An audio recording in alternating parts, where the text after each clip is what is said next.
Students, today we'll study about sexual reproduction in flowering plants. So, sexual reproduction events divided into three parts, that is pre-fertilization, fertilization, and post-fertilization events. This pre-fertilization events is divided into two parts: gametogenesis, that is formation of gametes, and gamete transfer. So, this is the part of flower, that is stigma, style, ovary, together known as pistil, that is female reproductive part, anther and filament, that is together known as stamen, that is male reproductive part, ovule, pedicel, sepal. So flower is a modified shoot developed from floral primordia.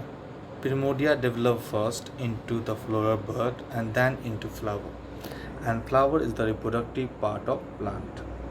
Androecium is the male reproductive wall, consists of a stamen, and gynoecium is female reproductive part of flower, consists of carpel. So all flowering plant, that is angiosperm, so sexual reproduction means that all flowering plants are angiosperm. Flower are the site of sexual reproduction.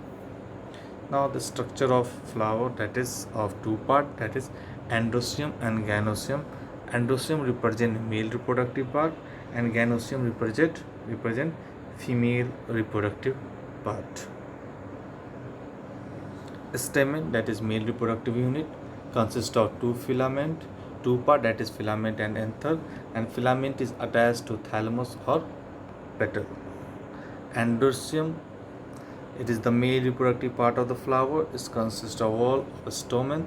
Their number and strength are variable in different species.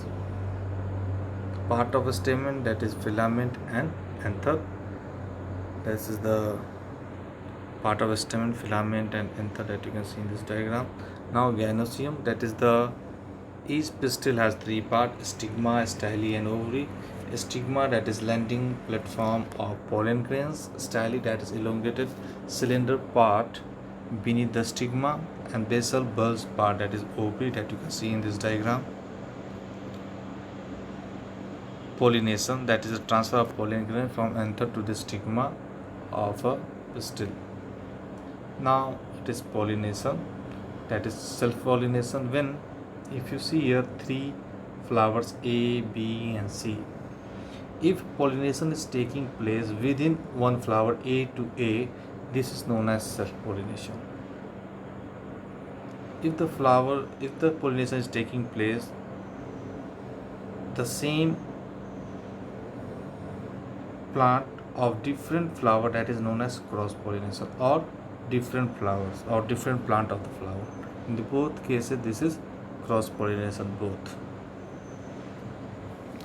Agents of pollination, that is abiotic, that is water and wind; abiotic, that is insects and various animals. Abiotic components, that flower produce large amount of pollen.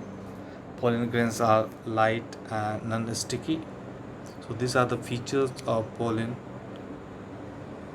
that pollination take place with the help of wind. So this fertilization take place as the pollen reaches to that style, and through this it reaches to the nuclei, egg cell, and fertilization take place. And after fertilization, development of endosperm and development of embryo, maturation of ovule change into seeds, and the ovary changes into the fruit. This you can see here, that is polar nuclei, how that it changes and how it converted into seeds. So thank you for today.